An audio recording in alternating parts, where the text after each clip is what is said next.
What football ground are you thinking of when someone says this? Really tough place to go. Difficult place to go. Such a tough place to go. It's a tough place to go at the moment. It was a really difficult place to go, always. But what are the toughest places to go, really? We've scoured the planet to find out. Forget a cold, wet Tuesday night in Stoke. Try playing in a blizzard 220 miles inside the Arctic Circle at the world's northernmost professional club. When Chelsea lost at Tromsø in Norway in the 97-98 Cup Winners' Cup, a massive snowstorm hit at half-time. These two boys and their brooms were absolutely no match for it. We're staying in Scandinavia for Scotland's toughest away day on a windswept cliff in the Faroe Islands. In Euro 2000 qualifying, Craig Brown's men were taken to fishing village Toftir. Kevin Gallagher called the pitch a cowfield and the wind like Pittodrie on a bad day. The Faroe Islands part-timers equalised in stoppage time, leading to these absolute scenes, and still one of Scotland's most embarrassing results. Daft little ground, silly game. But away trips don't come any tougher than a lung-busting schlep up the Andes to face Bolivia in La Paz. But now the Bolivians have taken home advantage to another level. The country's highest city, El Alto, 4,100 metres above sea level. Grass doesn't even grow up here. Bolivia have not lost here yet. The longest unbeaten run in any professional league ever belongs to Red Star Belgrade, or Crvena Zvezda if you must. They've gone 7 years without defeat at the Rajko Mitic in Serbia's Superliga. Their fans are pretty intimidating as well, but they're not as loud as this mob. Galatasaray's Ali Sami Yen Stadium's officially the loudest in world football. In a derby with Fenerbahce, Galatasaray fans set a Guinness World Record of 131 decibels. That's louder than Motorhead, and pretty tough to carry out your manager's instructions when you can't even hear them. However, our most intimidating away day is in Wales, where cameras can't enter and players can't leave. HMP Prescoed. This prison team was briefly kicked out the Gwent League over concerns about young opposition having to go in there. Now that's a tough place to go. Early June 1939, Germany, always a tough place to go to.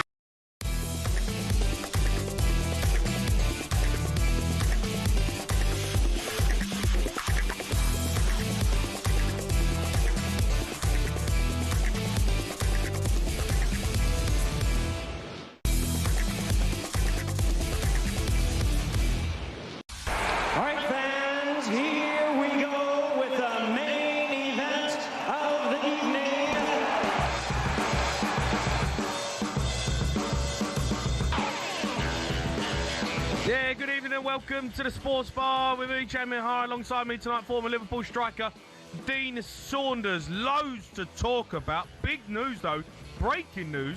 Brendan Rodgers has left Celtic tonight.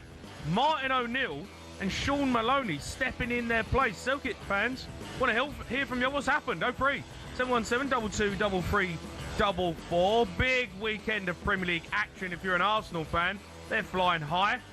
Boring Arsenal, but they're winning it at the moment. Liverpool lost, Man City lost, Chelsea lost, and of course, the mighty Spurs win. Can we go and ruin the party? Can we go and nick it, maybe, off Arsenal? Can we ruin it for them? Get involved in the show, 03717 22 33 Liverpool, though, we've got to have a talk about them. What is going on? An absolute stinker they're having at the minute.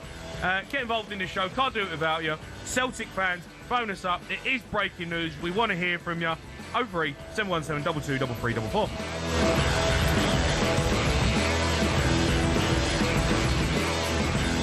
All right, Dino. Well. That's a shock, wasn't it? 6 minutes before we come on the air. Yeah.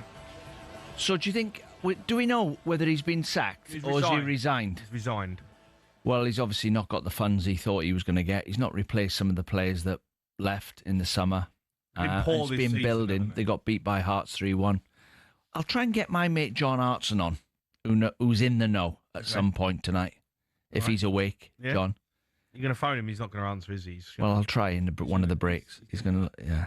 Don't fancy that. But Martin O'Neill's in there. Martin O'Neill goes in, yeah. Martin O'Neill, Sean Maloney as well. Sean Maloney, just speaking to Hugh outside, said he's all right. Said he knows his stuff. Said he's not a bad manager. He said at Wigan, he done a good job. So Martin O'Neill goes in there with a wealth of experience. Do you think they'll be looking at maybe to have permanent if they do all right? I'm sure Martin will. I'm sure he won't be just thinking I'm going to put my reputation on the line here and get nothing at the end of it. I'm sure he'll be thinking, right, if I do well here, they'll give me a contract. And he's back in the hot seat again, because I don't know when's the last time he managed, Martin. It's got to be a while ago. It's got to be a while ago. But, listen, Martin O'Neill was a great manager. He used to say he can't go in there and do a good job with Sean Maloney, who's obviously younger than him, who can be his bit of a, his sidekick. And Martin O'Neill can be the man with the experience and the respect that the players probably need. Do you know what I mean? So, yeah. Look, they've had a bad start to the season, really, haven't they, Celtic? And that getting beat at the weekend was a stinker for them. If Rangers are in turmoil, really, they should be walking this. So maybe he's come to the end. Brendan and thought it's probably just not for me. Maybe there's another job in the pipeline, maybe coming up that he might think that he wants, and probably thinks I'm going to leave now. Maybe, yeah. The Wolves job might be one that Brendan Rodgers looks at and might have made contact and thinks, you know what? Before it gets any worse, I need to get out of here. Well, struggling Wolves. Not won a game, have they? Wolves are terrible. At the moment, struggling. Yeah, no, they're having a stinker. Do you know, I was listening to, on a different subject today, I was listening to, it was an MP talking about the prison service, right? Right. He was talking about the prison service now and all the prisons we've got and the prison, what salaries they get, the prison guards, and their average age. Right. And he said it's important that they can see something further up the line, these prison guards, they're on like 35 grand a year, but it's important that their salaries go up. Right. So they stay in the service, because it's experience that's needed when you're dealing with prisoners, when to put an arm around them, right, when to realise this man's dangerous. He said that comes with experience. Okay. And that's exactly what Celtic need. Not a prison guard, but somebody like Martin O'Neill. What are you on about? Well, what I'm trying to say is you can't buy experience. 3 minutes and you've already bamboozled me. Right. What are you going on about? Well, you can't buy experience. That's what I'm trying to say. Well, Brendan Rodgers has when you're dealing with men, because no, they put Martin O'Neill in charge because he's an experienced man and he'll know what to do in this situation now. He's been in it before, and he'll know. So you compare Martin O'Neill to a prison guard? Well, no, just experience in it, Jamie. That's what, most of the leaders of countries are experienced elderly men. Oh, you kill me, you do, honestly. Yeah, you know what I mean? I think Martin O'Neill's perfect. Yeah, look, listen, Martin's a great guy. I've done a show with him only a few months ago. He was in good form, but crazy to think that I was sitting next to him on a couch talking about football. Now he's going to be managing, one of the biggest clubs, if not the biggest club in Scottish football and European football. A huge football club. So fair play to him. He deserves to get back in the game. It'd be interesting to see how he does. I'm going to just read you out the Celtic statement. Celtic Football Club can confirm that football manager Brendan Rodgers has today tendered his resignation. It's been accepted by the club. Brendan will leave his role with immediate effect. The club appreciate Brendan's contributions to Celtic during his 2 very successful periods at the club. Brendan leaves Celtic with our thanks for the role he has played during a period of continued success for the club, and we wish him further success in the future. The process to appoint a new permanent manager is underway, and the club will update supporters further on this as soon as possible. We're pleased that during his interim period, former Celtic manager Martin O'Neill, former Celtic player Sean Maloney, have agreed to take charge of Celtic first team matters. Further details will be confirmed shortly. Let's go straight to some calls before we talk about the Premier League action as well. Liverpool are a big talking point. Let's go to Mark. He's a Celtic fan. All right, Mark. Hi, Mark. How you doing? How you doing? I'm all right, Mark. I mean, look, is this a shock or is it expected? Well, I think losing a manager at any time is always a shock. But this year we've just, it's been a bit of a grim watch, lads. It's been a bit of a grim watch. Yeah. After the try to get into the Champions League against a team, I think it was ranked 140, maybe even bigger than that in Europe, to play 2 games and not score was a crime in itself. But I think it was most of the fans listen to the kind of phone-ins in Scottish radio today, and I think the lion's share of the fans were wanting Rodgers to go. Yeah. Myself, I thought he was on thin ice, but obviously that ice is cracked and he's gone. Yeah. Well, he's walked. He's resigned, but maybe maybe he's walked before he's pushed. Do you know what I mean? So. But then again, I was listening to you guys. Maybe there might be a job in the pipeline for him. Yeah. And I think, like, to be honest with you, Jamie and Dean, he's come out with some awful statements this year. Has he? Brendan Rodgers has never took the blame himself. It's either been the board's fault, the team's fault. He's never put his hands up once and said, look, this could be me. Last Sunday, he made a statement saying, I've got a team that's like a Honda Civic, and they want me to be a Ferrari. Yeah. So he's basically come out and slated all the players. Slated the players, yeah. Slated all the yeah. So I think he's bought his own ticket and decided to leave. Can I say this is a good thing? No, it's not a good thing. Not in a sense, it's not a good thing. Because that was our manager. He's brought us great success. Yes. But then again, that's him got to his third season as a Celtic manager and bolted again. So Brendan Rodgers, he's only good for two. He's only a two-pinter. You know what I mean? He's only a two-pinter. All right. Well, Mark, listen, thanks for your call. I've got talkSPORT's Scottish football correspondent David Tanner with us now. All right, Dave? Hi, Dave. Gentlemen, good evening. What a shock this is. Anyone who says they saw this coming, I would say to you, would be telling you lies. This is a real bolt from the blue. If one thing, if Brendan Rodgers was to be sacked, it would have been a huge decision by the football club. But for him to resign is unbelievable because, let's be quite honest about it, he couldn't resign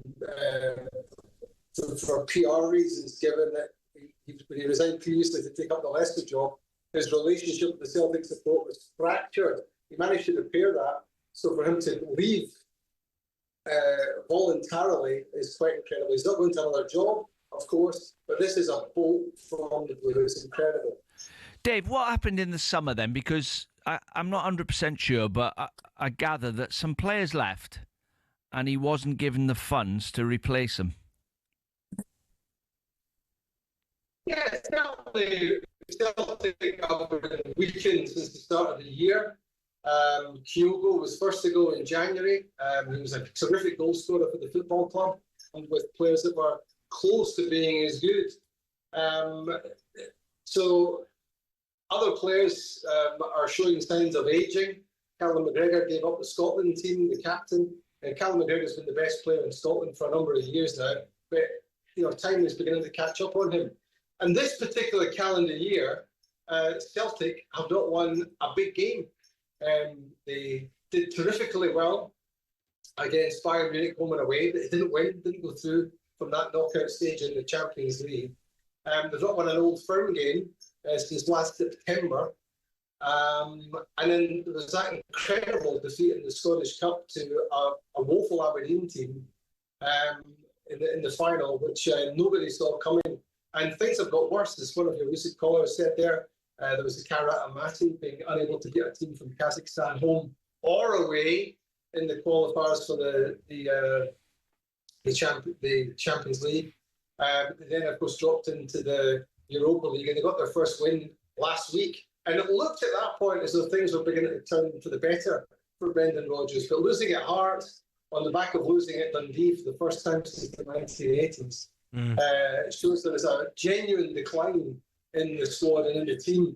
And Brendan Rodgers has been looking beleaguered, but for him to take the ultimate step and resign as manager, it's quite extraordinary. Dave, look, Martin O'Neill comes in with Sean Maloney. Two big names in the game, especially at Celtic. Do you think they could potentially get it permanently if they do all right? I don't think so. Martin's 73 now. I remember Walter Smith taking over at Rangers in his late 50s, early 60s for a short period of time. I think I hosted a dinner with Martin O'Neill last year, and it really struck me as he's fit as a fiddle. We see him, of course, on with Jim and Simon in the morning regularly in talkSPORT, and he makes a lot of sense. And he's a real no-nonsense manager. He's respected by everybody in Scottish football and British and Irish football. So, I think that's a very smart appointment with Sean Maloney. He's had a couple of spots at management with Hibernian and with Wigan. And of course, he's been on the books since the start of the year at Celtic in a coaching role. managing loans and such like. So both smart guys. So they could easily get Celtic through to the end of the season. Martin O'Neill was an impact manager. They came in straight away, but of course when he came in at Celtic, he signed Chris Sutton, who's broke Celtic's transfer record at that time. He made Henrik Larsson a better player, and he made Celtic a better team when they won their first game, and they just kept on winning under Martin O'Neill. Terrific momentum. It's a different group of players that he's picking up this time, but he is a terrific motivator. People gets into their heads, and certainly Celtic needed a change because since the start of this season, when Brendan Rodgers criticised the board on the eve of the season, it's been quite clear that there's been something seriously wrong within Celtic Park. Martin O'Neill will fix that immediately. He gets on very well with Dermot Desmond, the principal shareholder at the football club, and things will stabilise. But that is a squad which is injury hit at the moment. Cameron Carter-Vickers, Alistair Johnston, Inicho were all injured last week. They were missing at Hearts. He'll be out for a number of months, and Celtic don't have very much to work with until January. So it's going to be a tough job, but Martin O'Neill certainly will galvanise the players, and the fans will rally around him. Absolutely no doubt about that. Dave, you're a star, mate. Thanks for coming on short notice. Celtic fans want to hear from you. Your manager has resigned. Loads to go as well. We're going to talk Premier League action. Liverpool, all over the place. What has happened to them? Their manager is having a stinker. Man United, are they back? They are playing some decent football. Ruben Amorim, is he the man? Because it looks like they actually got themselves together. 03 717 22 3344.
You are listening to the Sports Bar on talkSPORT. Me, Jamie O'Hara, and Dean Saunders. Reminder, talkSPORT is now on your smart TV. Just grab the app on the Android TV, Google TV.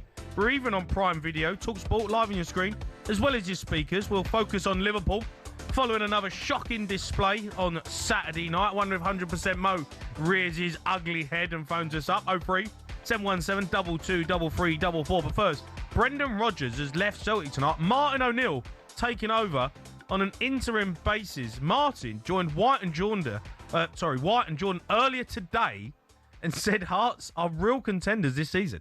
This is it, because Celtic are at this minute not that physically strong, can actually lose games, whereas before that they looked invincible in matches. Rangers are no threat whatsoever, although the new manager coming in, I think, like you, Jim, I think he maybe can do something in time. But they are so far adrift, it's untrue. But this is the moment. This is the time now for Hearts. They've gone 8 points clear at this minute, and that is a decent enough lead, really. And their confidence is growing, and it will grow from that victory as well too. So all the things are happening for Hearts. It's great. Whereas just at this minute, Celtic are just in a wee bit of trouble. Yeah. But this is, I agree with you. This is the best time for any side outside the Old Firm to go and win. A wee bit of trouble. Straight from talkSPORT Towers, straight in the dugout. He'll be laughing at himself for saying that this morning. Yeah, being on this morning, and then you've got the job at Celtic. He'll want to change his tune on Hearts winning the league, that's for sure. Martin O'Neill, I think he might still be coming on talkSPORT tomorrow to have a chat with Simon and Jim White. We'll see if that happens. But let's go to Kevin. He's a Celtic fan. All right, Kev? Hi, Kev. All right, guys, how are you doing? All right, Kev. Good. This is a bit of a mess. What's going on up in Scotland? I'm just, before I go into that, I take it Martin's phone must have rang as soon as he put his phone down after that. Did I tweet some of the comments? Yeah. He's just said Rangers are nowhere near and we've got them on Sunday. That might come back to haunt him. On the Brendan Rodgers, I do agree with David Tanner. I'm surprised. However, I'm not surprised when it comes to Brendan, because Brendan's all about Brendan. And that's why I think he's done this, because the last time he was at the club, it was literally, it's probably a few months away from being the exact same timescale. I think he left us in the February the last time, albeit for a better offer, or what he's seen as a better offer. Yeah. But, Kev, here's a question for you, To be fair to Brendan, right? Dean's probably right in what... And look, you know more than me, but it did seem to me that he weren't happy at the start of the season with being backed, getting players that he needs to strengthen the side. Yeah. He wants a better squad to compete. He said that at the start. He didn't get it, and the results have, have been what they've been. Look, he's walked away. He's resigned. Now, I don't know how that looks to everyone and how you feel about it, but no manager walks anymore, right? They get sacked because they want the big payoff. They get their payoff and they walk away with whatever was left on their deal, right? He's walked. So I'm guessing in my head, he ain't getting nothing. So in a way, you should be probably quite pleased because you ain't happy with him anyway. Yeah, I think the previous caller, I think it might have been David Tanner, I've spoke to about 10 people in the past half an hour, to be honest, but I think there's a couple of things in that for me. Is one, the board are culpable here in the sense that they didn't back him in the transfer market, and that's a common opinion amongst the Celtic support. However, what also has been common amongst the Celtic support is that squad of players shouldn't be 8 points behind Hearts, and that's where it sits with Brendan, because we've got the biggest resource. We are probably the biggest club in the country. We shouldn't be getting beat at Dundee. We shouldn't be getting beat. Well, you could argue Hearts are playing well, but what part of that does he take? What bit it's his responsibility? Because the team look knackered. They look tired. They look no energy. There's no fight. There's no desire. We went 3-1 down against Hearts on Sunday with nearly most of the second half to play. There was no reaction. Some of his decisions, but the thing that will stick in Celtic fans' throats, there's a couple of things. When he came to the club, he said, "I'm here for 3 years and I'll not leave unless they ask me to leave." That was his press conference when he arrived. He was then asked about it when we won the league at Dundee United. He was asked on the pitch, live on Sky Sports, and he said 200% was his answer, 200%, I'll be here next season. And then even lately, when it's been getting tough, he actually said in a press conference a matter of weeks ago, I've left before and we all see how that went. I'm not going anywhere. And then yesterday after the game, in his press conference, he said, I've never been more motivated to turn it round. So what's changed in 24 hours? Maybe he's been sacked. Maybe. I think, me personally, I think Chris Boyd, that you all know, he made a comment. I don't listen to Chris Boyd too often, but he made a comment which is now coming home to roost. He done an interview last week or the week before, Brendan Rodgers, with an English media outlet, just talking about managing Celtic and all the rest of it. And Chris Boyd actually said, is that him now putting himself back on the radar? Because you know how when managers get sacked and they start to appear on Sky and stuff, and before you know it, they're in a job. Yeah, and but it's funny because me and Dino have been on here for years and we ain't had a job. What's going on, Dino? I've not applied for one. I also, just on the point that you made at the start, Dean, and I totally agree with it. I just said to my mate before I come on, if you were to pick somebody right now to come in the circumstances we were in, Martin O'Neill was the perfect guy. I know he's 73, right, but Roy Hodgson was a good age and done really, really well at Crystal Palace. He's got bags of experience. He knows the club inside out. He knows what the game on Sunday means. So I don't think there's a better candidate short term. Longer term. Do you know what I think he'll do? Knowing him, and I've sat with him and talked about football. With John Hartson's charity golf day, Martin always turns up every year and we have a chat and some food.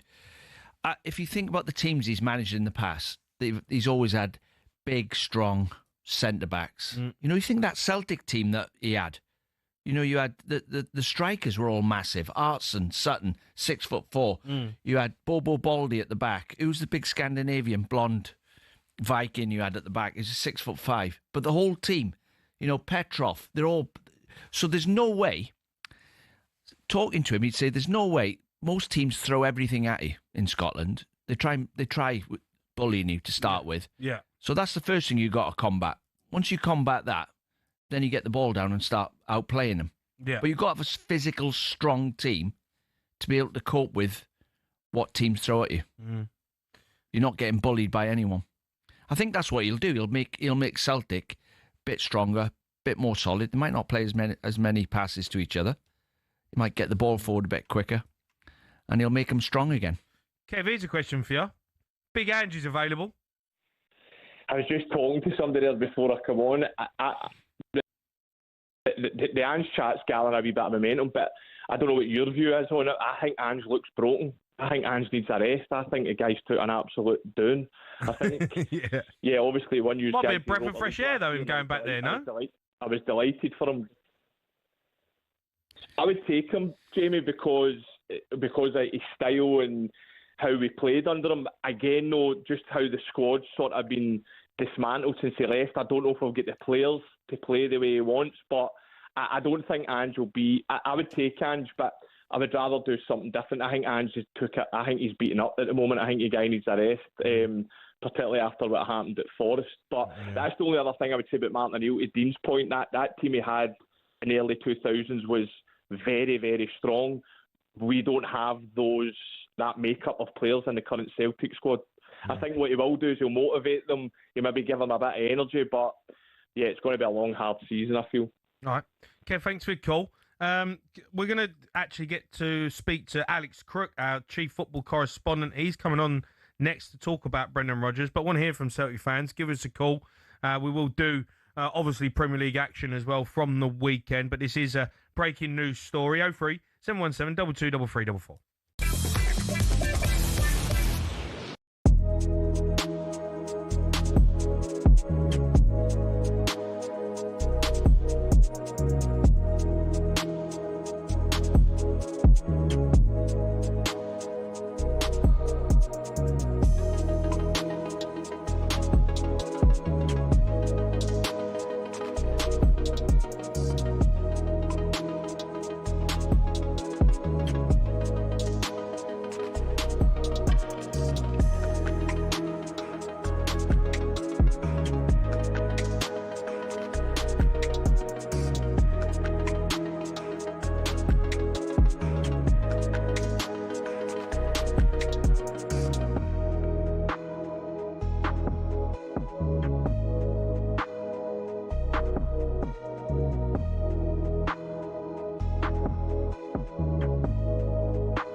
Yeah, you're listening to the Sports Bar, me, Jamie O'Hara, and Dean Saunders. We're focused on Liverpool as well because they're having a stinker. But Brendan Rodgers has left Celtic. Martin O'Neill taking over as interim basis. Join us now to go over what could be next for Celtic and Brendan Rodgers. talkSPORT's chief football correspondent Alex Crook joins us. All right, Crookie. Evening, Alex. Good evening, boys. You good? We're good, mate. Good. Big news up in Scotland. What's happened? Huge news. And I've got to say, this has come out of the blue tonight. It's a real bombshell, not just for your listeners who are loyal Celtic fans. I'm sure they've been calling in their droves, but I think for Celtic as a football club as well. I did mention when I was on with Jim White covering Rangers managerial search a week or so ago that I've been told that Brendan Rodgers was unlikely to sign a new contract when his current Celtic deal was due to expire at the end of the season. But I don't think anybody saw him walking out in such fashion, certainly not the Celtic owners. I'm told there's a mood of panic around Parkhead this evening. As you mentioned, Martin O'Neill, legendary former Celtic manager, but 73 years of age now. Our talkSPORT colleague has gone in on an interim basis while Celtic plot what is next for the football club. And I have to say, a statement has just been released on behalf of the Celtic owner, Dermot Desmond, doesn't paint Brendan Rodgers in a particularly good light. I'll just point out a few of his bombshell comments. He talks about Brendan's conduct and communication in recent months not reflecting the trust that the Celtic board put in him when they, of course, got him back as manager for a second time. He speaks in this statement, Dermot Desmond, about the fact that he expressed to Brendan Rodgers that they were keen to offer him a contract extension to reaffirm their backing and long-term commitment to the manager. He said he would need to think about it and revert, yet in subsequent press conferences, in Desmond's words, Brendan implied the club had made no commitment to offer him a contract. That was simply untrue. He addresses the recruitment, which clearly publicly, Brendan Rodgers has not been too enamoured by, and says that every player signed and every player sold during his tenure was done so with the manager's full knowledge, approval and endorsement. Any insinuation otherwise is absolutely false, in the words of the Celtic owner. He also talks about Brendan's words and actions being divisive, misleading, self-serving and generating what he calls a toxic atmosphere around the club. So quite damning words from the owner. And he ends the statement by saying Celtic is greater than any one person and that focus is now on restoring harmony, strengthening the squad and continuing to build a club worthy of its values, traditions and supporters. So certainly no punches pulled there. In his defence, I've just got his record in front of me. 76 games, 58 wins, 11 draws, 7 defeats. 70% win rate across all competitions. So that'll be his defence. I suppose he'll say, I've done a good job for you, but you've not provided me with the funds I needed to take the club through the European competitions and to dominate. So I don't know where you see that. Are you still there, Alex? Yeah. I don't know where you see that. Yeah, I was just going to come back on that and say Celtic are a very well-run football club now. They have plenty of money in the bank should they wish to bring in a plethora of new signings. I think the reason they didn't do that in recent transfer windows is because they were aware of the low ebb that Rangers found themselves at, and maybe it was a calculated gamble that Rangers would be so poor this season that Celtic didn't need to go out and break the bank. What they didn't realise, I don't think, is what Tony Bloom and Derek McInnes were cooking up at Haaaaas. And obviously Brendan's last game in charge turned out to be that defeat against the runaway Scottish leaders yesterday. As I say, it's an unsavoury end to what I think has been a very good career at Celtic for Brendan Rodgers over his 2 spells. Obviously was very successful first time around. A lot of the fans actually didn't welcome him back with open arms because of the way he departed then. He left and obviously came back to the Premier League with Leicester. And again, I think the fact that he's abandoned ship so early into the season will only add to that criticism that maybe he's not there for the long haul, and that word that Dermot Desmond has used, self-serving. But I think there are 2 sides to every story. Yeah. I think the writing probably was on the wall when he came out with those comments a couple of weeks ago, Brendan Rodgers, and talked about the Honda Civic and the fact that you can't build a sports car from a Honda Civic. He sort of backtracked on that a little bit and said, well, I was just talking about the fact we've not got as much pace in the team as we had now, but I think the board probably saw that as a direct slight at them, hence the statement that Dermot Desmond has released tonight. But he has resigned. He's not been sacked, Brendan Rodgers. We should reiterate that. It's unusual for any manager to walk away from a lucrative contract. And the timing is strange, because I personally think if he'd done this 2 weeks ago, he may well be Nottingham Forest manager now and not Sean Dyche, because I mentioned before that Evangelos Marinakis at Forest is a big fan of Brendan Rodgers, but obviously that job has gone. You can't really see a job that he's going to walk back into at the Premier League, Wolves at this stage. He's not going to take the Wolves job, Jamie. He's not going to take the Wolves job. Honestly, if they get rid of Vitor Pereira... Why not? I think they'll be on saving. And if he's frustrated with the lack of spending at Celtic, he's not going to want to go and work I know, but it's the Premier League, no? Cookie, it's the, Yeah, not for much longer, sadly, I think, in the case of Wolves. But, I mean, in the summer... it could be a completely different picture, because Marco Silva is out of contract at Fulham. Oliver Glasner is in the same situation at Crystal Palace, and Bournemouth, currently second in the Premier League, their manager, Andoni Iraola, is into the last year of his contract as well. So I think Brendan Rodgers will have takens in the summer, but you can only assume the relationship between manager and board has broken down so badly that he felt he had no choice but to step away. Okay. Crookie, you're a star, mate. I appreciate your time. Thanks for coming on. Thanks, Alex. Cheers, guys. Have a good night. Right. That was Alex Crook there, talkSPORT's chief football correspondent. Let's go to Brendan, who's a Celtic fan. It's not Brendan Rodgers, but it is a Brendan. All right, mate. Hi, Brendan. Hello, mate. How you doing? All right, lads. Why you left, Brendan? What's happened? No, well, I was having this chat with my gaffer today, Mark, and I said to him, I could see him going, and he'll probably be within the next week. And I'll tell you who I'd have to replace him. I'd have Brendan Rodgers back. Beg your pardon. I'd have Ange Postecoglou. Big Ange. Get Big Ange back in there.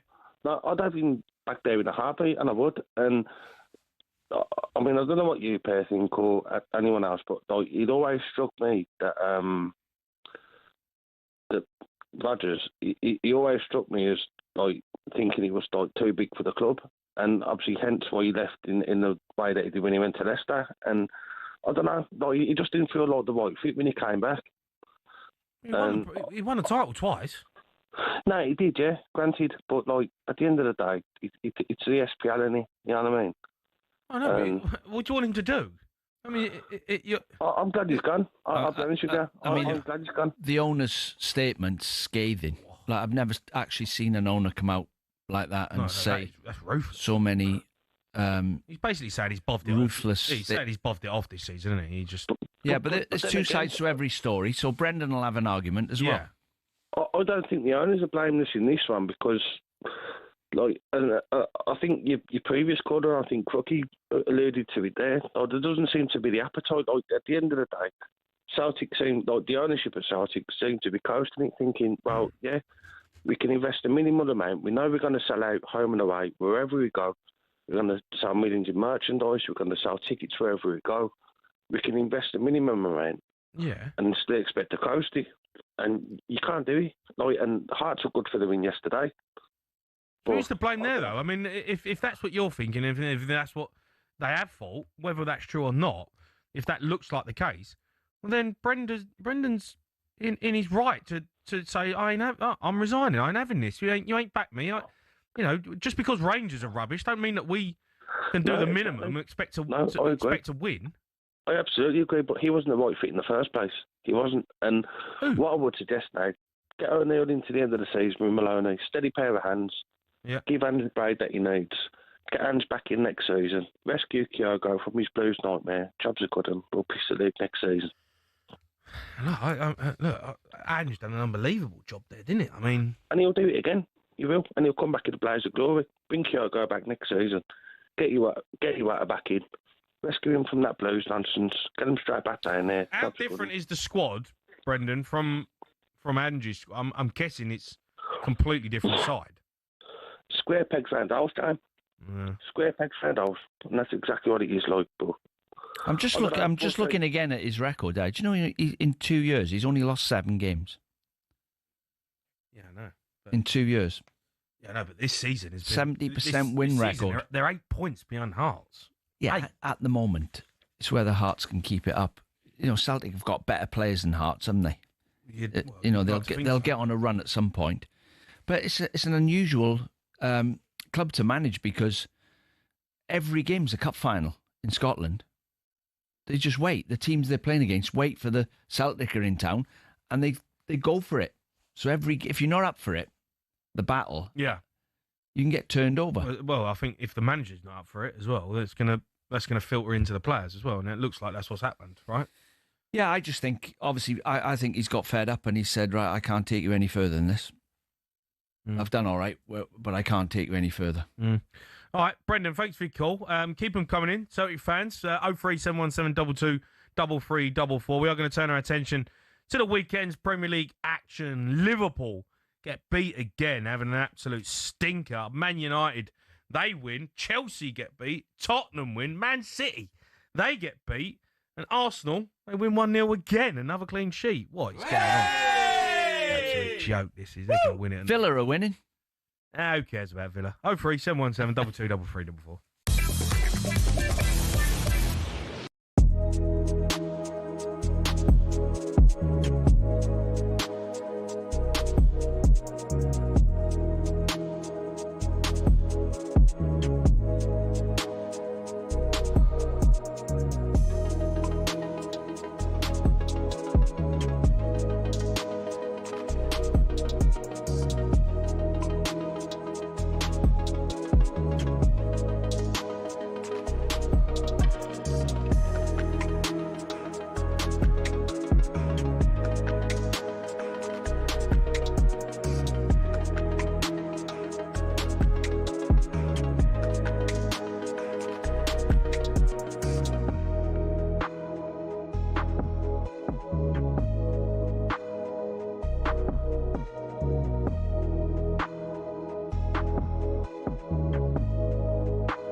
are listening to the Sports Bar on talkSPORT. Me, Jamie O'Hara, and Dean Saunders. Let's talk about Liverpool. 03 717 22 33 44. Arsenal put themselves 4 points clear at the top of the Premier League this weekend. Earlier on breakfast today, Jeff Stelling had his say on the way Arsenal play, and it's safe to say he's not a fan. This is the fourth game they've been involved in this season in 9 Premier League games. It's finished 1-0. Yep. Didn't win them all, obviously. And there's a 1-1 in there as well. For me, they've got great players. I love some of the Arsenal players, you know. I love Saka. I love Odegaard when he's playing. You know, I love Eberechi Eze as well. But please be just a bit more expansive. I mean, watching Arsenal against Palace was watching paint dry. It's the classic. It was purgatory. I started watching that match and had enough of it before Arsenal had a shot, actually. Yeah, it was Jeff Stelling. Yeah, he's not happy, Jeff. He's not happy. What do you make of the fact that they're brilliantly defensively? Is it boring to watch? I mean, Arsenal fans don't care. No, I like what he's doing. They've just gone into, right, you can't score against us. If we don't let any goals in, if Liverpool were doing that now, they won't be losing. So what they do is they're like a boxer who's covering up, and I'll just go bang, bang. I'm not going to give you a chance to hurt me. Yeah. So they tactically, I think he's got it spot on. They're not wide open. No. Declan Rice actually stops you from getting counter-attacked. Yeah.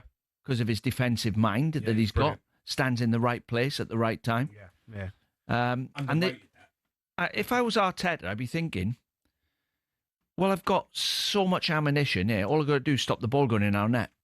Get everybody to buy into it. And when we lose the ball, we all work hard so nobody can score past us. Because when we get the ball, we know we're going to score.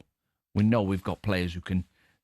If you put the lineup out, is there a player in Arsenal's team that doesn't score now and again?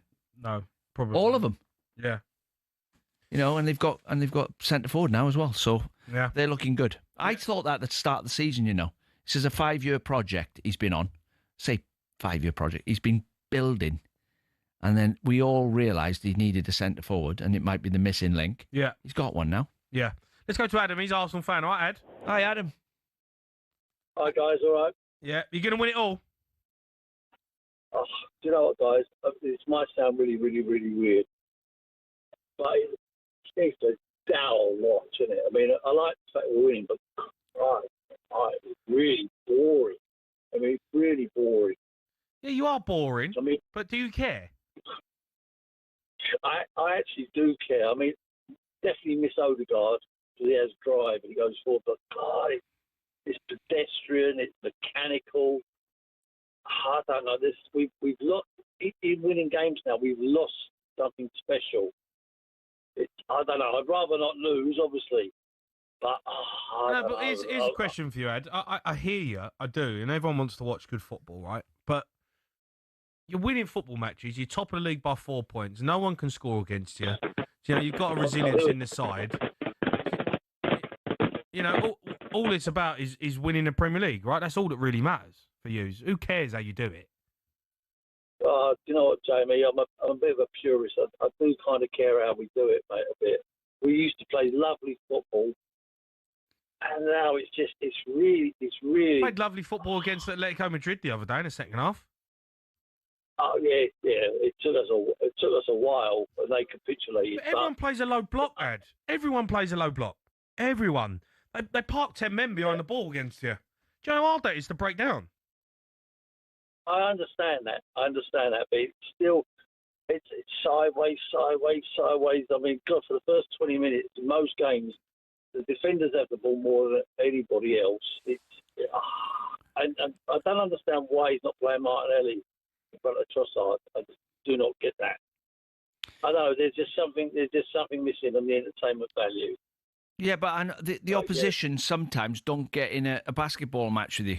They're not going to do it. They just go, right, well, let them have it. Let them have it at the back. Let them have it. They drop back into our half. So then you'll see Saliba on the ball. And eventually the ball goes out to the right back. They've got everyone behind the ball. They block all the passing channels off. So you turn out, go back the other way. So sometimes it's not always down to Arsenal. If teams come and have a go at Arsenal, I think you'll see Arsenal rip them to shreds. They've got the players to do it. I get that, Dean. But you know what? The thing is, why not sometimes just have a real go? Open them up early. It's and all this set piece. I mean, I understand set pieces are part of the game, and it's great that we score that, but I don't want to be known as a set piece team. God Almighty, that is really, really Stoke Newington FC, ain't you? A bad tag to have. But I don't know. I can't believe you're moaning as an Arsenal. I cannot believe you're moaning. Arsenal are 4 points clear at the top of the table. Everyone has given you stick for bottling it. And now this might be the season where you're going to do it, and you're going to moan about being boring. 7 points clear of Liverpool. I think that I thought they were 6 points clear, not 4. But I don't know. But yeah, I mean that's the lovely side of it. We are winning games, but it's really, really awful. That boring Arsenal was it under George Graham. But this is even worse. If I was you, I mean, if you look back to George Graham's team, they used to win 1-0. Mourinho's Chelsea. John Terry scored 7 winners, didn't he? 1-0. Come up from corners. 15 goals. I mean, Arsenal are on the way to breaking it. Normally, when you win the league, you break the clean sheet record as well. Yeah. Ad, thanks for your call. Let's go to someone who can't keep a clean sheet, and that's Liverpool. And Liam's a Liverpool fan, right, Liam? Hi, Liam. Liam? How you doing? You all right? What is going on at Liverpool Football Club? Oh, mate, it's embarrassing. It really is. Like, we played against Frankfurt last week. I thought we've turned the corner, but against Brentford, he's just come back. He's just reverted back to type. Liam, me and Dino done the game, the Frankfurt game, and we took calls after it. And look, it was a great display of football in the end. But we said, you can play like that against a bang average team who throws a towel in Europe, right? And you go and win it because you've got better players. You know, you had 5 up front, you had 5 at the back. It was like, there was nothing in between. And we said, you can't play like that in the Premier League. You won't be able to get away with it because teams are too good, they're too organised, and they'll undo you. And this is exactly what happened against Brentford. You get undone because you're trying to outscore everyone. Yeah, I understand that. But what I mean is, like, when we were with Klopp, you know, every time we lost the ball, we were fighting for it. Against Man United, they were on that. And then it seemed when we came up against Frankfurt, yeah, they're not the greatest, but everybody wanted to fight for the shirt again. And then come back to Brentford, and that just seemed to have vanished again. And I'm looking at it. I'm looking at it from Slot's point of view. He's in July. He's tried to add players to improve what they had last year. He's obviously lost 33 goals in Nunez, Jota, tragically, and Diaz. Them three scored 33 goals between them. He's lost the right back. It ain't about scoring goals is the problem, is it? They're conceding goals for fun. Yeah, but why are they conceding so many goals, then? Well, they've got half the back four's gone. So Andy Robertson was the left back, Trent was the right back. The inverted fullbacks, which they played, was not only to add another player in midfield when you got the ball, also it gave passing angles to Salah from Trent, who's always in field. If you watch Trent play, he was never out on the touchline high and wide, like Frimpong plays, or Conor Bradley ends up right high and wide on the offside line. Yeah. It was always Trent was in field, supplying passes to Salah. And when they lost the ball, there was another body that the opposition could see when they picked their head up. Instead of coming straight through the middle of Liverpool, they had bodies in the middle of the pitch. And it looks to me as if there's too many Chiefs, not enough Indians, if you know what I mean. No. There's too many players who want to score goals and not enough who want to run the other way. Right.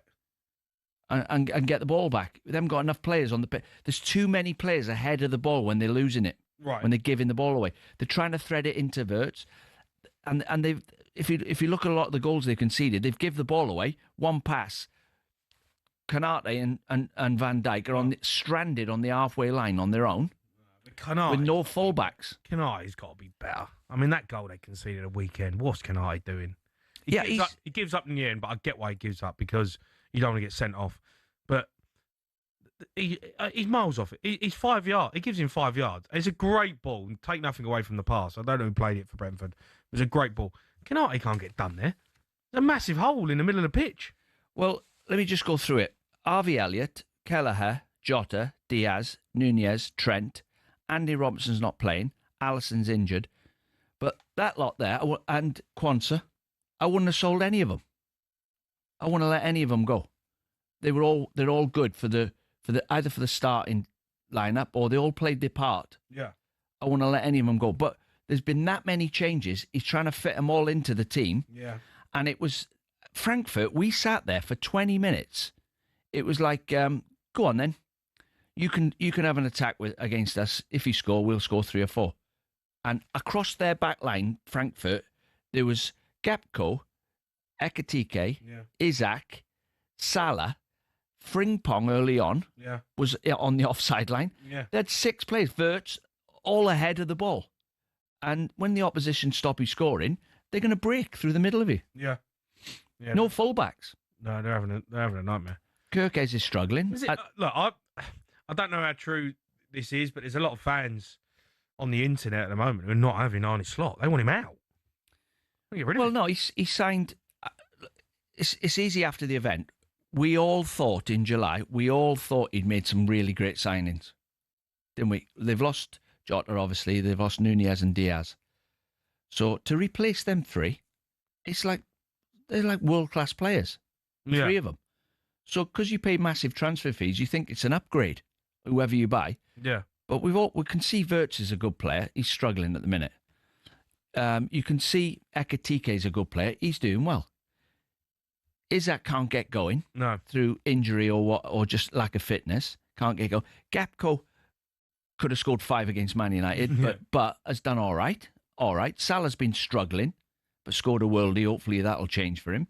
Sloboslai's been the best player for me. Yeah. But when I don't care who you are, if you 2 centre halves, you can put the world's greatest centre halves. If the fullbacks aren't alongside them, that's their weakness. Normally, running down the channels with quick strikers. Yeah. Mobility. They're both 6'5". When they're having to run down the sides and people taking them on 1v1, it's normally centre back's weakness. So I think he has to go back to let's get a 0-0. Yeah. We've got to stop the ball going in on net. They've let 18 goals in this season. It was 3 this time last year, 3 or 4. Yeah, it's outrageous. All right, get your calls in, Liverpool fans. You want to have your say? What do you make of it at the moment? It's an absolute nightmare. Arsenal fans are flying high as well. We can obviously talk. Do you think you're boring? Do you care that you're boring? 03 717 22 33 34.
Let's be honest, we've all found ourselves raging at a referee's decision at some stage.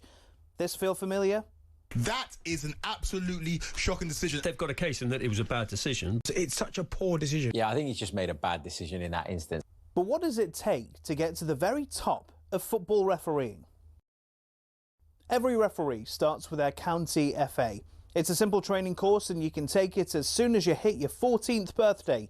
Once you've done that, you have to go through at least 11 hours of face-to-face training.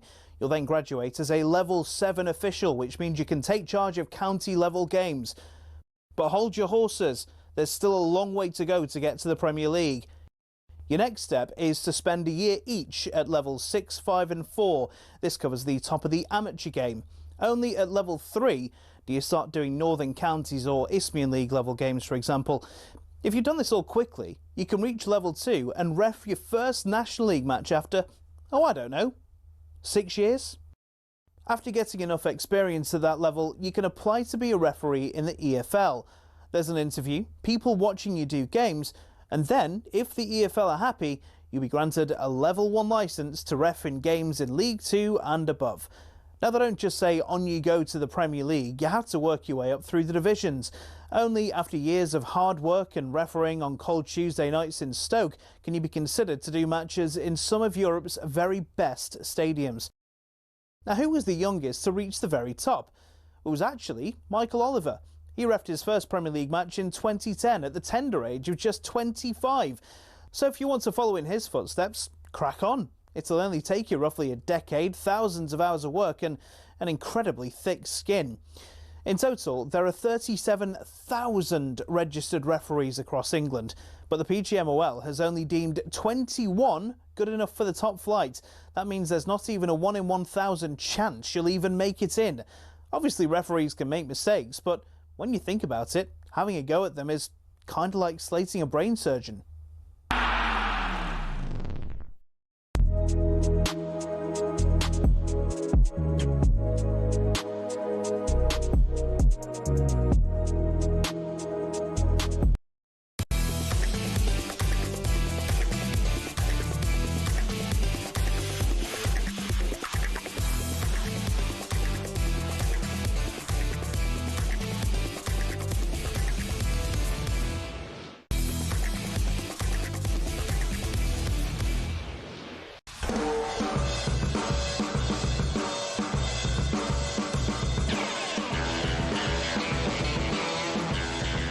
Yeah, good evening. You are listening to the Sports Bar on talkSPORT. Me, Jamie O'Hara and Dean Saunders. Going to be joined by former Premier League referee Dermot Gallagher to go over the weekend's decisions. We're focusing on Liverpool, though. They lost 3-2 to Brentford at the G-Tech on Saturday.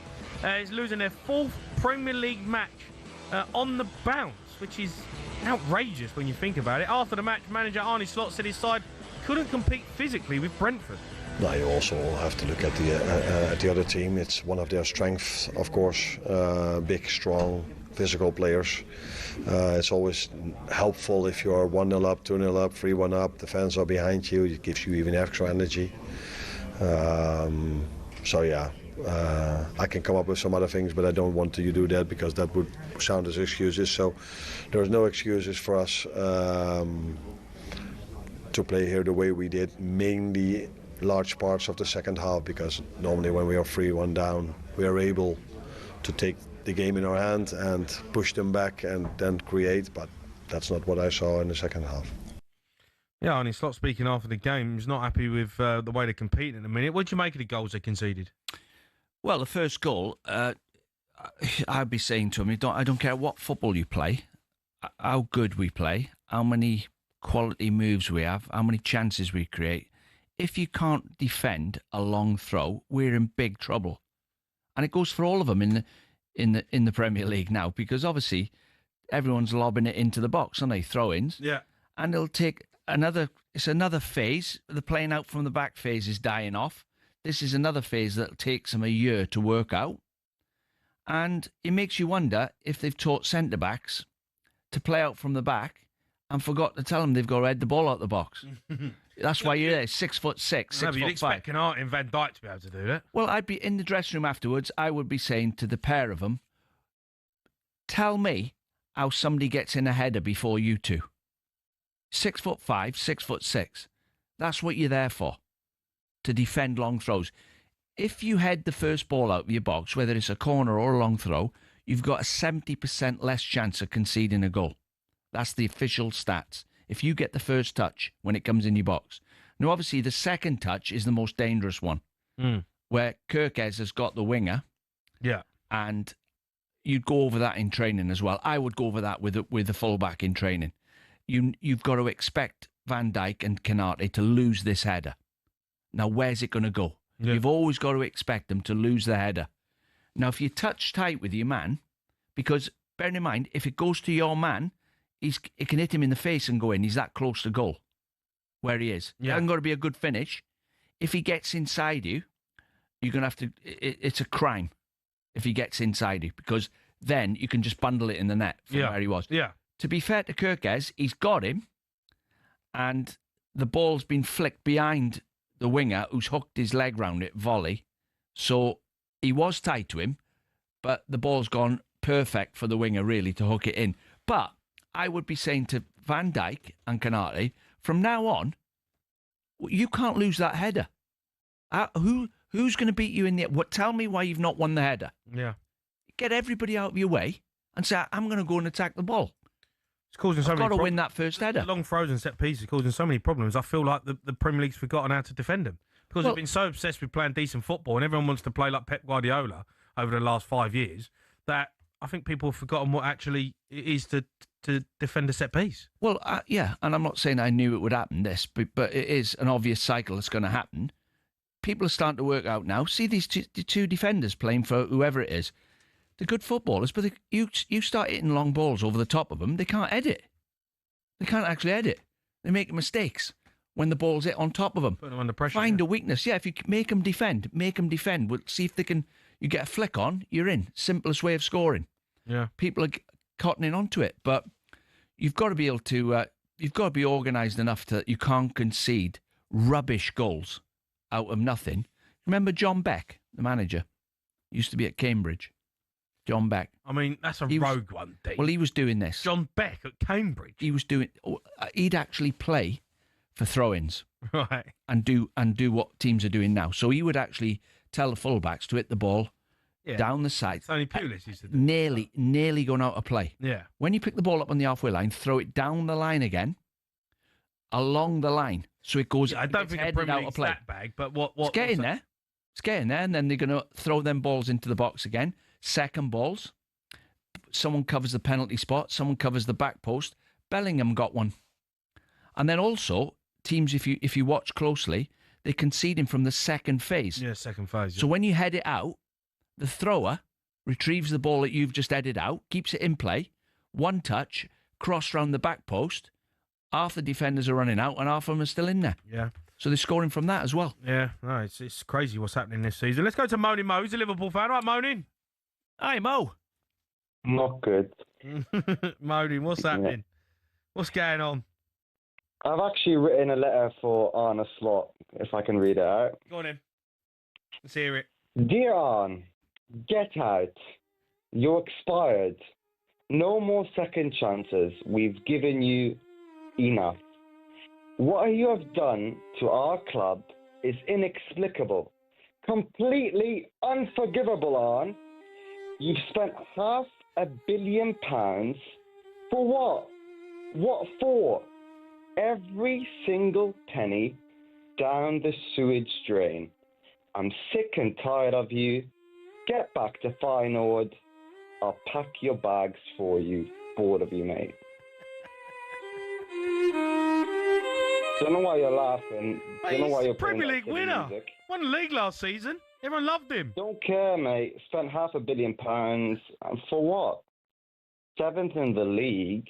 Playing completely rubbish. Well, Mo, 9 games in, right? There's 9 games gone.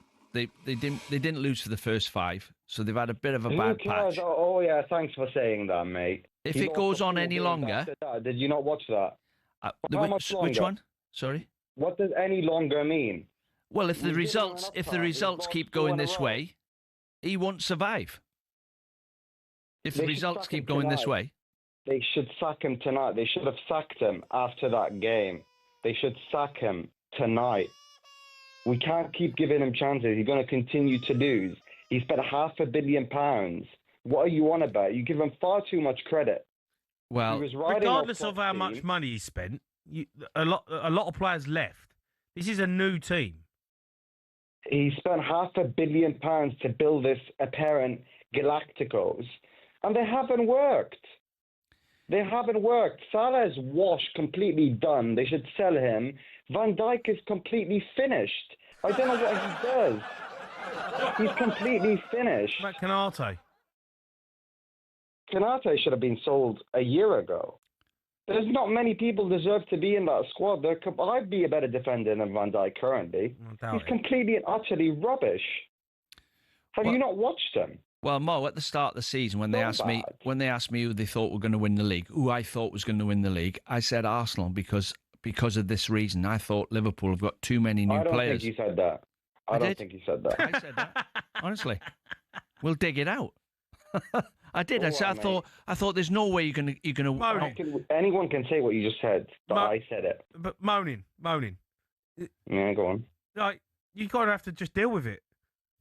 Deal with what? Deal with losing every single game after spending £500 million.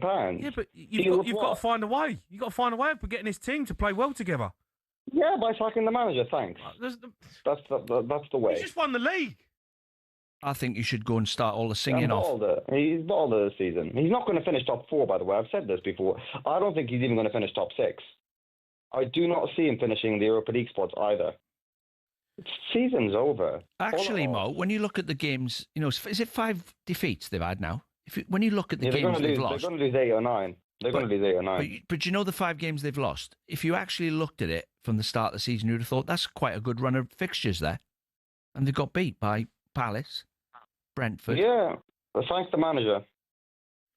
Thank the manager How for about the these players? easy games. How about the players, though, moaning? They're all over the gaff. They can't defend.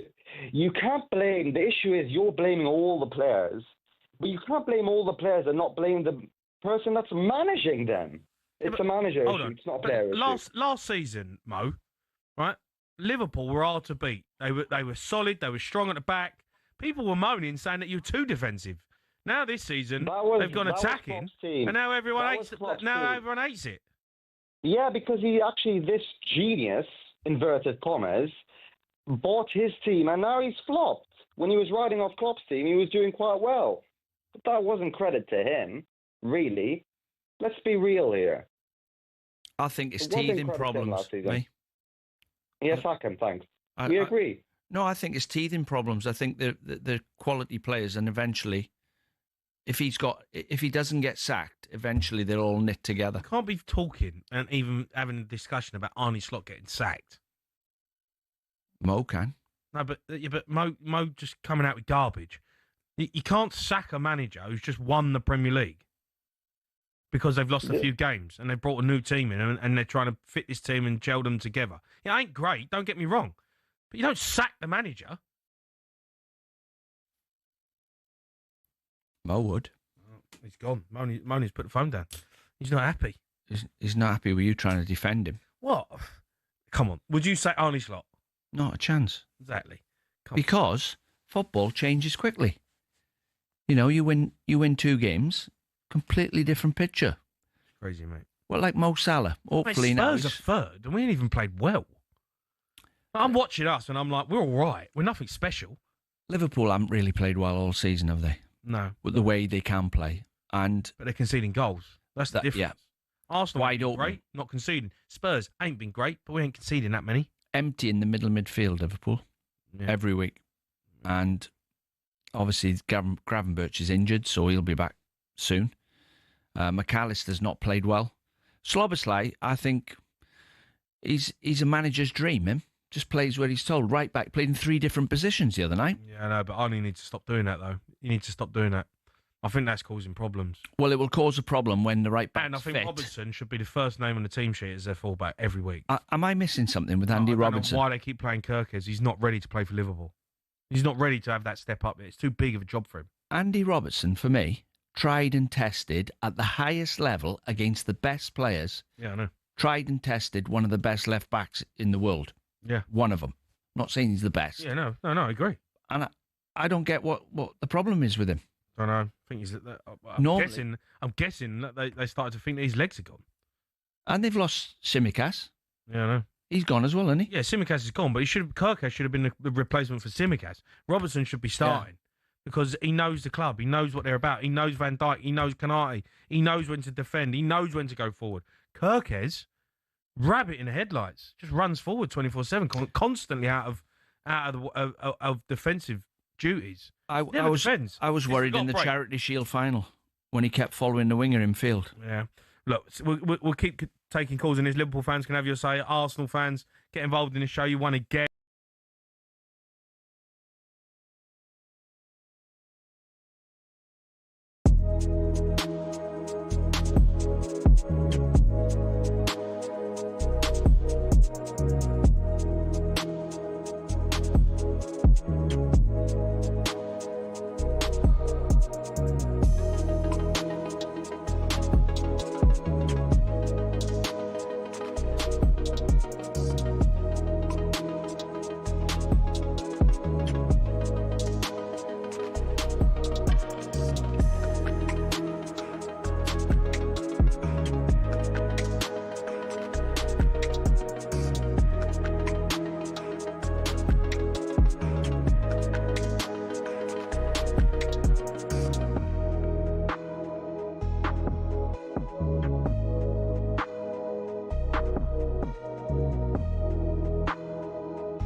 Calls coming in on the Sports Bar 717 22 But first, it's time to take a look at the latest on talkSPORT Bet. Bring it on with talkSPORT Bet. Download the app or visit talksportbet.com for all the latest odds and offers. 18 plus, gambleaware.org. Yeah, Rhino joins us. All right, Rhino. Good evening, boys. How are you both? You all good? Yeah, we're all good, mate. Arnie Slot, is he the favourite to get the sack now, or what? Well, he's not. He's not. I mean, what a beautiful poem that was from Mo, by the way. Absolutely beautiful. Tear to the eye stuff. Yeah. It gets marks down for not rhyming as well. But anyway, no, Arne Slot is not the favourite. But what I can tell you that raises an eyebrow when I look at this, in terms of next Premier League manager to go, he is ahead of in the pecking order. He's ahead of Ruben Amorim. Wow. Now there's your talking point. I mean, I must admit, even as a Man United fan, I'm a little bit shocked at that. But like you said earlier, Dino, just you string some wins together, and all of a sudden everything just feels rosy, doesn't it? Yeah. I mean, Ruben Amorim 20-1. Don't get me wrong, Arne Slot's still 14-1 to be the next Premier League manager to go. Doesn't look likely, but he is ahead of the pecking order. So hey, Moaning Mo might be onto something. He puts the phone down, but I know he's still listening, and he's got a little smirk on his face. I bet you. I don't know which was the worst call, Mo or the Arsenal fan. 22 points they've got, 7 points ahead of Liverpool, and he said he don't like the football. I've never heard of anything more ridiculous in my life. I honestly, I've never heard anything like it. How can you say that? They're the favourites by a long way as well, you know, to win the Premier League. They're 4-9. Then you have to look at Man City at 4-1. They're the favourites. They're looking good. I think a real compliment to a team is scoring goals and keeping teams out. They're winning and keeping clean sheets. I just don't understand it. What more do they want? When was the last time they won a league title? You know, how long has it been? Over 20 years. So it's been a while. Yeah, incredible. And everybody thinks when you win the league or you league champions or you come close to winning it, that you play well every week. You don't. What you're really good at is stopping the opposition playing well. Yeah, I know exactly. Arsenal are really good at it. Liverpool were really good at it. Man City were. Yeah. Sign of champions. Sign of potential champions anyway, I say. Look, we've got a big game tomorrow, live on talkSPORT. Grimsby v Brentford. Go on, what we got the odds for that one? Yeah, I mean, they're one of the stories, if not the story of the Cup, actually, aren't they, Grimsby? They beat Manchester United along the way, but they beat Shrewsbury as well and Sheffield Wednesday, so they really are clawing their way through. And if they get through, by the way, it will be the first time they've done that in the quarterfinals since the 84-85 season, so it is a big one for them. But, of course, they're facing a Brentford side who have had a decent start. They're 11th now, and they beat Liverpool on the weekend, didn't they? I know a lot of teams are handing out whoopings to Liverpool, but still, what a result it was. Brentford 1-3 favourites, I don't mind telling you, Jay. Grimsby are 15-2 to keep this run alive. 17-4 for the draw. You've got Brentford to win and both teams to score. That's a talkSPORT bet boost to 19-10. Brentford will probably make some changes, so I wouldn't be surprised if Grimsby do get on the score sheet. And Watara anytime's another booster at 11-10.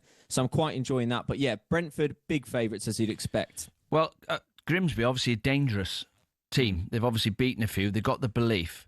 The only way Grimsby can beat Brentford is if Brentford field a weakened team. Yeah, agreed. Turn up with the wrong attitude, because you know Grimsby are going to play above themselves. For Keith, the manager of Brentford, to change too many players. It's a dangerous game for him, I think. You think that's risky? You think very risky? You don't see much rotation tomorrow. You don't. I don't think. I think his main priority is Premier League football. Yeah, you've said that, and you're right. You're right. But playing Grimsby with half a team, look at Liverpool's team when they got 5 players missing. Yeah, they've changed 5 players.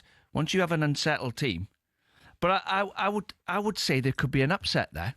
Oh, really now? No, I think Grimsby might win that one. I think it'd be a decent game for Grimsby to go and win. What about Liverpool? They're having a stinker. They got Palace on Wednesday. What's the odds? Yeah, I know. It's what. Let me tell you something as well. I didn't have to look far to search for the value for this one, but you're right. It's a sea of red owls for Liverpool. 4 losses on the bounce in the league as well, and they're in danger of losing out on a piece of silverware here if they don't pull themselves out this slump. Now, they are the favourites for this. They are the favourites for this game. We can't forget that Palace have also been in a bit of a wobble right now. They lost to AEK, didn't they? Which not many people saw coming last week. Liverpool are 8-15 favourites, but Palace, right, to win are as big as 4-1. 4-1 to beat Liverpool tomorrow. I was going to scour through and have a look at everything. I think there's your value right there. Yeah. If you think, Palace can do it, which I do, 4-1's a good price. Now, 31-10 for a draw as well. Or if you think it could be penalties, if you think it could be one of those cagey games, both teams are priced at 6-1 to win on penalties, so you could look there as well. But there you are, boys. How about that? Palace 4-1. I don't know if you're having that or not. No, I mean, Liverpool will definitely score in the game because of the way they're playing. It's just all-out attack. In fact, it's the Harlem Globetrotters, Liverpool at the minute, and Palace are the counter-attack kings. So they drop into a back 5. They have 4 in front of the 5, then 1 striker. They wait till you play a pass that doesn't exist, intercept it, and off they go with a bit of pace. Mateta's on fire. Another dangerous game for Liverpool. Tactics will be vital. If Liverpool throw too many bodies forward, I think they might get done on the break. 15-2 for Palace to win and both teams to score, by the way, or 17-4 for a score draw. So it really does depend what camp you're in there. But there's some good prices in there if you're picking a corner and you want to stay in it. Have a little look on talkSPORT Bet. But I'm with you. It could be a cracker, this one. Okay, just lastly, Arsenal. They're on Wednesday action as well against Brighton. They're probably odds on for a 1-0 win, aren't they?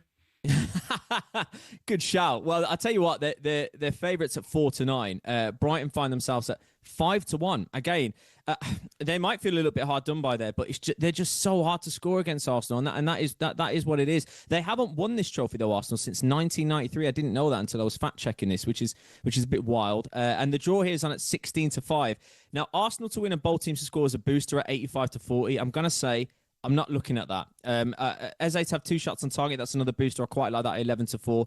Brighton, 1-0 up. If you think Brighton might go 1-0 up, talkSPORT Bet will pay out at 13-8. So that's not a bad market to look at. But my value pick here, boys, Arsenal to win to 0. That's my pick. And it's 17-10. It's a good price, in my opinion, because I think out of everything right now, that feels the most plausible to me. So that's where I'm going to look, lads. Okay. I'm going treble, Ryan. Grimsby, Liverpool, Brighton. Grimsby, Liverpool, Brighton. A Liverpool, treble. Brighton. Let Only me bet what you can afford, by the way. Yeah, exactly. Yeah, always gamble responsibly. Let's have a look at what I can get here for you. 77-1. There you go. How about that? And that's that. You did you say Brighton to beat Arsenal? Brighton to beat Arsenal, 5-1. Wow, 5-1. Yeah, I'm just taking the odds, value for money. Yeah, listen, Grimsby and Brighton, that's going to hike that price up there, but that treble's on at 77-1. If you want to have a look at that, Dino, on talkSPORT Bet. I will be. All right. Yeah, I'll be on. Righto, you're a star, mate. Thank you. Thanks, Cheers, Ray. boys. All right, that was a look at the latest odds. Thanks to talkSPORT Bet. Terms and conditions apply. 18+. Beganwith.org. Bring it on with talkSPORT Bet. Download the app or visit talksportbet.com for all the latest odds and offers. 18+, gambleaware.org. We are joined by former Premier League referee Dermot Gallagher. He's coming up next.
listening to the Sports Bar on talkSPORT. Me, Jamie O'Hara and Dean Saunders, going to hear a bit more from Arsenal fans after another boring win this weekend. They've got some stats for you as well, absolute shambles. But now it's time for this.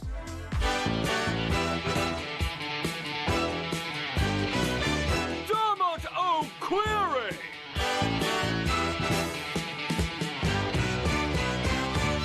Evening, Derm. Hi, Derm. Evening, Dino. How you doing? We're Very good. We're all right. I mean, it wasn't an absolute stinker from you lot this week, but, you know, we've got a few here, but no major ricks, was there? Pretty good it was, Jamie. Yeah. Pretty good. Yeah, a few to go. I'll tell you what, the one that stuck out for me, which was a bit of a talking point, I know David Moyes weren't happy about it, was the Everton goal, which was chalked off. Now, I personally agree with the decision that they made. It's not a goal. Is it Ndai who's on the line who impedes Vicario? He's in an offside position, right, which makes it more of an issue. Yeah, I think that's the key thing, isn't it, Jamie? Everybody said to me this morning, "Oh, it's pretty harsh. A little touch on the goalkeeper, it wasn't a foul." I said, "But do you realise from the corner, the minute Jake O'Brien touches it with his head, it's then everybody's in play. You know, the amnesty for offside is gone then. So not only was Njai in offside position, but so was it Grealish as well. Yeah. But Njai is actually in contact with the goalkeeper, so he's got to be impacting on him. And it was quite refreshing, Jamie, that David Moyes came out and said, "Yeah, it was the right decision," because it was. Yeah, no, I Dermot, when's everybody going to cotton on that most teams are fouling the opposition's goalkeeper from every corner? Yeah.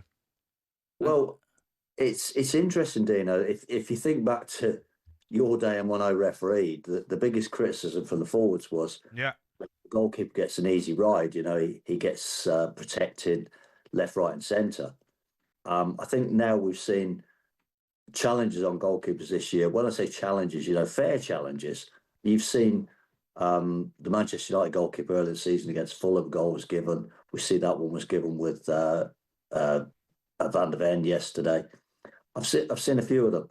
We don't want goalkeepers fouled, there's no doubt about that, but you do want them to have to stand their ground. You do want the forward given a fair chance to go and head a ball.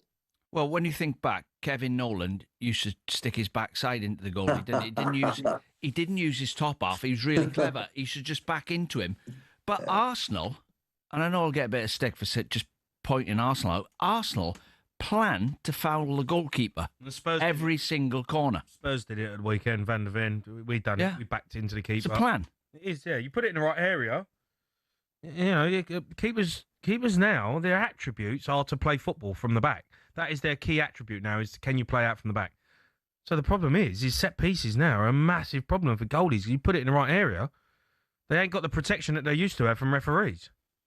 I also think, Jamie, if you look at football this season, how it's evolved, set pieces, including long throws, have become so dominant in football. It's amazing, isn't it, how teams, they've got set piece coaches, they've got throw-in coaches, because it's a chance to get a goal. And that the goal is the holy grail, isn't it, in football? Well, also, Dermot, it brings into play, that long throw brings into play the handball, where there's about 8 or 9 players trying to get the flick on, and the ball drops over one of their heads and hits somebody on the arm who's not even looking in that direction. Penalty. Yeah, well, as you say, Dino, it brings all kinds of things into play, but it has changed the whole dynamic of the game. Even kickoffs now. If you see kickoffs, it's almost rugby style at times, isn't it? Booting it into the corner. The game has evolved so much this year. It's incredible. Yeah, it really has taken. Do you know that? Before we go on to the next things, I just want to say that you know the VAR, and everybody's talking about not interfering too much, not letting it come like spoiling the game. Yeah, I think it's black or white for me. Once you've got the technology, you either use it fully or you don't. You can't say, I'm just going to step in now and again. If there's 200 penalty incidents in a game, you've got to interfere 200 times. Do you know what I mean? You can't just say... Yeah, I know, but it has to be interference. There has to be some sort of rule where the ref decision matters. Do you know what I mean? Unless he's had an absolute howler, then you have to. That's why I think sticking with the on-field decision sometimes is better for the game, because otherwise, what's the point in having a ref? I think the technology's there to stop referees making a mistake. So if it's there, you've got to use it, or don't bother with it, scrap it. All right. You can't just pick and choose. Dermot, a couple of other decisions. The Man United game, the Luke Shaw one was for me, which, VAR, they had a look at it, they deemed it was minimal. What was your take on that one? I thought minimal as well, Jamie. You see, I think he's overrun the ball. The interesting thing in this game is the referee, Anthony Taylor, and the VAR was actually Michael Oliver, because they had to swap because of European appointments in the week. You probably got the two best referees in the world, and if neither of them think it's a foul, who am I to say otherwise? Yeah, they are decent. I tell you what was a dodgy one, Dermot. The Collins Brentford on Gapco. I think it was dodgy, Dino, when you see it the first time, to use your words, not mine, because when I first saw it, I thought, blimey, it's a penalty there. When you actually look at it again, I think Simon Hooper's done remarkably well, because Collins plants his foot. I think he realises then, if I go any further, I'm going to bring him down. I think Gakpo, like all forwards, anticipates the contact, but it doesn't actually come. So he goes down. But I think Collins commits no foul. I think it's a great bit of refereeing, but it does look, on first go, a penalty. So that's why I applaud Simon Hooper for that. That was one of the decisions where you go, I can't tell. There's not many of them in the season where you go, he's not touched him there. Yeah. Or has he touched him? Yeah. I was looking at Gapco's back foot. The bit that he brushed. Did his leg go in, as he brushed it? But I thought we were one angle short on the TV. Yeah. The one that they did get, Brentford, it's right on the line, isn't it? The referee, do you think he gives that if he knows it's in the box? Great question. You'd like to think so. What you would say is, once he gives a foul, then you look at it, because they're all lining up for a free kick. Everybody accepts it. It's amazing how things change, James, isn't it? Because everybody accepts it, and suddenly, I'm in the studio and I hear this. Somebody says to me, I think he's going to give a penalty here. Yeah. And I went, what for? And he said, it's in the box. Yeah. And you look at it, and it is on the line. And as we've said, Jamie, the line belongs to the goalkeeper. Suddenly it reverts to a penalty. Yeah. And, but to give a penalty is a big decision, right? It is, and that's what I said. And you go, he gives the foul, so it has to be a penalty. But if he knows he's in the box, I don't know if he gives the foul. He kind of lets it go. Do you know what I mean, though? Did you hear what Van Dijk said after the game? Go on. When he sprayed the mark where the free kick was going to be taken from, it was a metre outside the box. So he put the referee sprayed the mark, but it said it was nowhere near the line. He gave the foul. Yeah. A metre outside. No, but the foul. In fairness, Dino, that's where he fell, wasn't it? Yeah. Yeah. The problem there, Jamie, as you've alluded to, is if you think that the referee has to say to the VAR what he's seen, and he would say, Van Dijk's caught him on the side of the foot, he's caught Ouattara, bang, bang, bang, bang. You look at the pictures, and he has. Yeah. So he can't go against him. It's on the line, so therefore it's a penalty. Yeah. And as you quite rightly say, everything changed, isn't it? Yeah. The whole stakes, everything. Everything changes, right? It's a bigger decision. Oh, massive. Where a free kick and a penalty are just two different worlds, aren't they? And you go, as a referee, I'm guessing you'd look at it when you're in the box term as a ref. You look at it and you take an extra look, don't you? You go, you do. Am I 100%? You do, and that's why the top referees are the top referees, Jamie, because they take that, they create a bit like Sam Barrett at Bournemouth yesterday. He was going to blow for a free kick on Adams, was it? He waited 1 second. Cooper got the ball. Away he went, scores a goal. If he'd have blown his whistle, game's terminating the halfway line. He just give himself that little thinking time, as you say. Gives himself that thinking time. The whole landscape changed. Yeah. Just quickly, there was a tackle in the Tottenham game on Kudus. I don't know if you see it or you remember it. I thought it was. Remind me. I can't remember who made the tackle, but it was a bad tackle, scissor tackle. Kudus got it. He done him, and there was. I don't even know if it was it must have been a foul, but VAR didn't even look at it. I don't know. You obviously haven't seen it, so it's hard to. Why didn't you just let it go? You won 3-0, didn't you? No, I know, but it was a bad tackle, Derm, and I thought it was James Garner. It was James Garner. Heavy tackle. I have to tell you, Jamie, I can't remember it offhand generally, and they didn't do it on Ref Watch this morning. Anything like that, they're red hot on. Yeah. And there was nothing from that game apart from the offside. I don't think anything happened from it, but watch it, Derm, because it'll be around. Have a look at it. I think it's a bad tackle. I think it's a red card. I don't know, but they obviously deemed nothing of it. And look, I've seen it online, and people were saying, "How's that not been looked at?" Because I thought it was dangerous. Really, it gets the ball, it goes through, but it goes man, ball, leg, everything. Do you know what I mean? Yeah. And I thought that's a tackle. It's an ankle breaker. Yeah, I'll have a look later. Have a look at it, Derm, because Dermot, before you go, I'll just give you an update on the handball rule. Because we've had a quiet few weeks of non-handballs, outrageous handballs. I still don't know what the rules are, and I still think the best way forward with handballs is to scrap all the rules they've got, silhouette and in an unnatural position. Let the referee decide whether it was deliberate or not with the help of a screen at the side of the pitch, just in case you've never seen it properly. And that's it. You've been hard and fast on this, Dino, in fairness, haven't you? Yeah. This is a big thing with you. And it's the only way forward for me. You're very consistent on it. You always say that. Derm, you're a star, mate. Thank you. Thanks, Derm. Nice to speak to you both. All right, there's Dermot Gallagher there, former Premier League referee.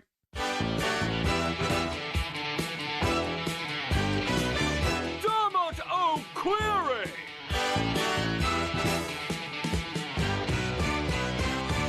Right, we're going to actually talk Arsenal next because I've got a stat here that puts them as the worst team in the Premier League. Get on that. That stat is the worst team in the Premier League, and it's a fact. I'm going to talk it next.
Right, we're going to talk a bit of Arsenal in just a sec, but it's our biggest competition yet. We're giving you the chance to play to win up to £100,000.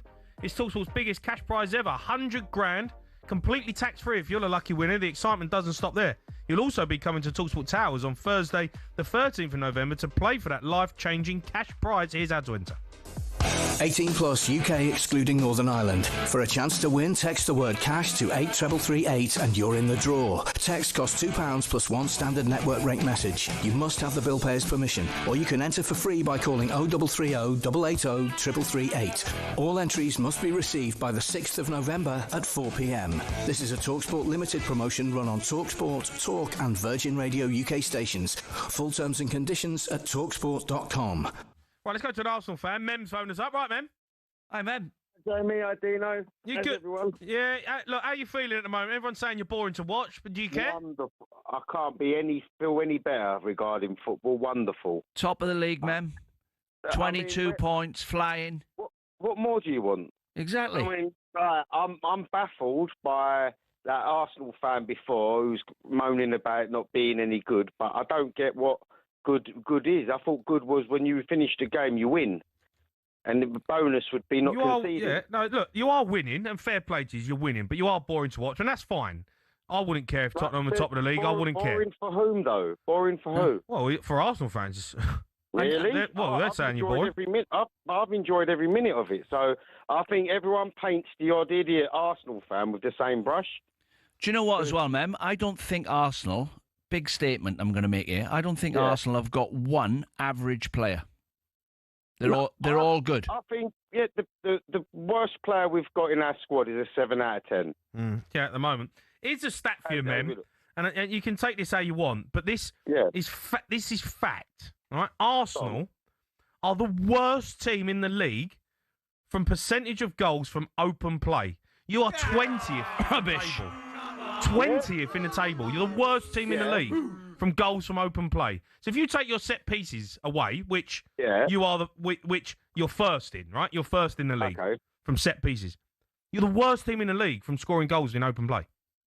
Okay, what's that mean? Because we're top of the table, we don't concede goals, and we win games. So exactly, it's a bit hard. It's a bit hard for me to comment negatively by one percentage thing. If you fell asleep for 8 weeks, and you woke up and you seen the league table this morning, you won't care whether you scored from a set play or set play, 22 points. Own goal, I don't care. No, I know you don't care, but is there a bit of you, as an Arsenal over the course of the season, that's got to improve, right? If you, of course, but I think it's 9 games in. I mean, look at that Mo. He's not a proper Liverpool fan, because 9 games in after your manager wins you the league, you're talking about £500 million spent, but the net spend wasn't £500 million. So they've got a new squad that they're trying to get through, and then they're disrespecting Salah. It's like us saying about Henry, because he had 4 or 5 bad games. We'd never do that to him. So, that's quite sad listening to Liverpool fans because of a few bad games. Well, I don't... I'm Jamie's thinking about style of play and watching, being nice to watch and all that. I don't care. I don't care. Yeah, of course. Look, listen, you want to see nice 1-0. football. I don't think Arsenal playing terrible football. Do you know what I mean? You're not playing. No, you're not long ball merchants. All right, we keep the ball. If you look at possession play, we still got the ball more than the other team. We still got some good players that can open up play. We still score from open play. I think everyone's scored jumping 5 on the bandwagon. You scored 5 goals from open play this season. 5. Okay. Which is made. But then if it's like saying take our defence away and we wouldn't be top. So you got to start from the back. Look at Chelsea under Mourinho. No one said nothing then. No, he had a knack of making the opposition play rubbish, and they used to come in after the game. That's the worst we've played all season. That's the worst. Every manager. That's the worst we've played against Arsenal all season. That's the worst we played. No, Arsenal are really good at nullifying the opposition's strengths, as well as doing it themselves as well. It's not a great watch, though, is it? Man, thanks for your call. I'm going to go to Anthony. He's Arsenal fan. All right, Ant? Evening, Jay. Evening, Dino. Evening. And look, you just heard that stat there. It's remarkable, really, that you're top of the table by 4 points, and you're the worst team in the league from percentage of goals from open play. Jamie, at the end of the day, I don't care how we score. as long as we score. We've got the result and we're top of the league. Who cares? That's what they used to say, didn't it? Read the paper in the morning. Have a look. Have a look at the league table in the morning. I mean, the best Arsenal manager for getting a 1-0 to the Arsenal was there at the game on Sunday. George Graham. He knew all about setting Arsenal up 1-0 to the Arsenal. Yeah. He was the best at it. Arteta was, well, I don't know what he's doing. He's obviously drilled it into him. We set up from the back and we'll press from there. And defensively you are amazing, right? But you're winning games 1-0, and that's fine, right? But there might come a time when you do get undone, where a team, later on in the season. I remember it last season. Was it Villa, Fulham? There were games where the title was there for you, and you didn't put teams away. No, I mean the games this season. All right, Palace, West Ham, Newcastle, Fulham. We dropped points to those sorts of teams last season. Yeah. Whereas this season we've gone and got 3 points off of them. You got to play them again, though. Read them stats out again, Jamie. Percentage goals from open play, they're 20th in the table. Percentage XG from open play, they're 19th in the table. Open play goals, they've got 5. They're 17th in the table. But they're first from set-piece goals. They're first in the league. 9 they've got. I like that. They're actually a winning machine. That's a winning machine, that is. Not flair, just a winning machine. And now and again, they'll score 5 or 6 past someone. But most of the time, they just grind results out. Mm. I like that. Yeah, listen, I got, look, fair play to them. And is anyone, I don't feel like Liverpool anywhere near you. Man City, I don't know what they are. I mean, at the moment, the only team that looks likely to actually hurt you is Tottenham. Is he...